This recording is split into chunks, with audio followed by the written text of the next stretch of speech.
Hello and welcome back to Reading with Mo. Today I'm going to be sharing with you guys the books that I'm planning on reading in the month of August. As always, my TBR is large. My TBR is not the most realistic, but I always just love to fill my TBR with so many good potential books. There's actually two books I'm currently reading right now that I know for sure I will be finishing this month. The first one is an audiobook, and that one is called The Girls Who Grew Big, and this is a new 2025 release. The author on this one is Leila Motley. You may be familiar with a book that she published previously. It was maybe like a year or two ago that got pretty big. It was called Nightcrawling. And this is her second book. It takes place in Florida, and it takes place in kind of like the Panhandle in a small town. And we're following this group of girls. They are all teen moms. Some of them are further along, like in their 20s now, and we're following the perspective of three girls. One of them had twins when she was 16, and now she finds herself pregnant again by the same baby daddy, and she doesn't know what to do. She feels very stuck. One of them has been sent to the town because she's pregnant as a teen in high school, and her parents like don't want people to know that she's pregnant, but they don't want her to get an abortion, so they want her to go live with her grandma and pretty much wait for the baby to be born, then give it up for adoption, go back to her regular life. And then the third one, she's pregnant and she wanted to be pregnant, I believe. Like she wanted to be a teen mom, but then she is now realizing everything that comes with it. These are just a few of the girls that we're following, but there's like a whole group of girls in their town that are known to be teen moms that kind of end up all hanging out together. At the part where I'm at, there's about to be like a hurricane starting, and so as there's this atmosphere tension going on with the weather, also within their lives, there is a lot of tension in the things that are happening.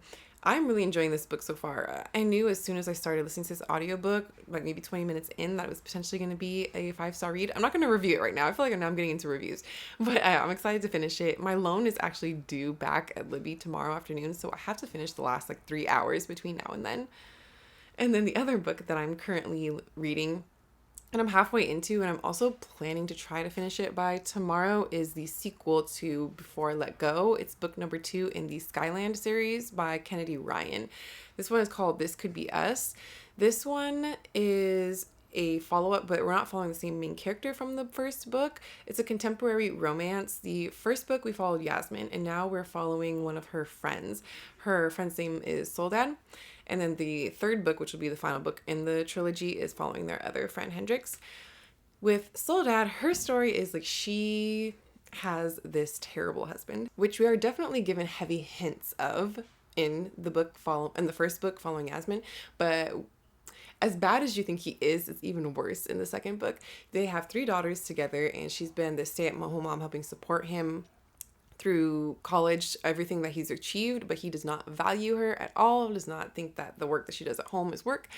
And so I can't really say too much because that's definitely going to be going into spoilers, but I'm enjoying that one so far. I think I may even like it a little bit better than the first one in the series. Okay, next I'll show you guys the books that are on my physical TBR. I'm really trying to get my physical TBR down, and I was getting so close to being at my goal, like under 100, and then Barnes & Noble had a sale. I should probably have way more physical books on my TBR than I do. I just get so drawn into all the new releases that are coming out, and then I just get them for free from my library. So let's just get into them. The first one I actually purchased last month. If you watched my 24-hour reading vlog when I was in New York, I picked up The Catch by Ursa Daly Ward. I was so excited to pick this one up because it is a very new release, and I had been having it in my shopping cart online for a while, but I didn't commit to buying it yet. And when I found this secondhand at the Strand, it was just meant to be. And so I'm going to definitely be picking this one up this month. This one is the first book in the Well-Read Black Girls imprint, and it's described as a darkly whimsical tale of women daring to live and create with impunity. And it looks like we're following twin sisters, Clara and Dempsey, who've always struggled to relate, and their familiar bond severed after their mother vanished into the Thames. And so they end up being adopted into different families. One of them is with an upper-class successful couple, and the other one is with a stolen, unaffectionate city councilor. Then one of the twins ends up seeing someone who looks exactly like their mother, and that kind of like kicks off them, it seems like, reappearing back into each other's lives. Then we have Plum Bun by Jessie Redmond Fawcett. This is a book from the new imprint Quite Literally Books. I won this off of a Instagram giveaway, and I'm really excited to get to this one. It's following our main character Angela, who is beautiful, talented, ambitious, and Black. When she leaves the confines of her family and Philadelphia for the artistic life in Greenwich Village, she makes the choice to enjoy all the advantages that come with being perceived as white. But being a white woman still means being a woman, and Angela soon finds that navigating love, career, and friends won't be easy on her own. One of the main missions of this imprint is to bring books that have been forgotten and published a long time ago back into the literary world and mix, and I really feel like that's such a cool concept. So I'm really hoping I enjoy this one. And then we have another book that is part of a series, and that is Red Seas Under Red Skies by Scott Lynch. This is the second book in the Gentleman Bastard series. This is a fantasy series. I read the first one earlier this year and I really enjoyed it. So I'm looking forward to picking up the sequel. I purchased the next two books in the series, which are all that are out at the moment. I recently learned there's supposed to be actually even more books in the series, but who knows if they're ever going to come out or not. I can't really say too much about this book because it is a sequel, but we are in the same world and following some of the main characters from the first book. I just can't say who because this is a more like dark fantasy, I guess you would say. So let's just say not all the characters from the first book make it to the end. And then lastly, I want to try to get to Babylonia by Costanza Casati. This is a historical fiction, maybe have some fantasy elements as well, book that has been on my TBR for so many months. It's one of my most anticipated books of the year, and I still have not gotten to it, so maybe, hopefully, August is the month for it. If not, I'm probably going to take it off my TBR for a couple months because I'm just tired of seeing it sitting there. Next, we have Summer Rental by Rectalk Ross. I have an ebook version of this that I got through my local book club that I'm a part of, Book and Sip. And I'm not sure if I'm going to read this one for sure or not because I'm going to be traveling in August, and when the meeting is supposed to happen, I doubt I'm going to be able to make it. It's probably going to conflict with my schedule. But I still think I may try to read the book. We'll see or not. It's not a book I had ever heard of before. And this one is a mystery thriller, I believe is the genre that is in. It's also described on Goodreads as young adult, and I don't really like to read young adult as much as I used to when I was younger. So this is one I may or may not pick up. We'll see. Most likely not, just because I have so many other books I want to get to, and I'm not going to be able to actually like discuss it with the book club. So we'll see with this one. Right now it's like 50-50. It does sound like it could be interesting though. It's like Mean Girls meets Scream, and it's a psychological thriller about a group of friends stranded on an island with a serial killer on the loose. I haven't read anything like that in a long time, so it could be something that I like to throw into the mix. Okay, so I have two more categories of books on my TBR I want to share with you guys. The books that I have on Libby and new releases. As far as new releases go, my previous video that I just posted was talking about all the new releases that are coming out in the month of August that I'm interested in. I talked about 12 different books in that video, so I'm definitely not going to be reading all of those in August. But if I had to prioritize, I mean, it's all just going to depend.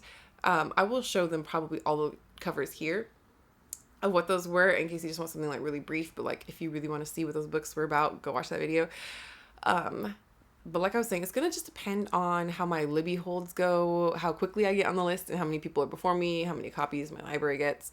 But there are a few that I would like to prioritize getting to over the month. And I would say this here is Love, People Like Us, The Art of a Lie, Hemlock and Silver. Those are like the four that I would probably put at the top. I would be happy though reading any of these. They all sound very good to me, and it's just going to be kind of a library roulette on if I'm able to get access to any of these during the month. And yeah, I am a heavy library user. Every month I feel like I just become more and more to the point where I'm like, I should stop. I think I might even stop buying physical books except after I've read them, just to keep the ones that I like, just because then it helps me save money on book buying. But I say that, and that's probably never going to happen. I check out all of my audiobooks for sure through the library because I never listen to audiobooks again, so there's no point in me owning them. I already mentioned that I'm reading The Girls Who Grew Big. I do have an audiobook for The Catch as well if I want to like listen to it while I read along with the physical book. Same thing for Red Sea Under Red Skies.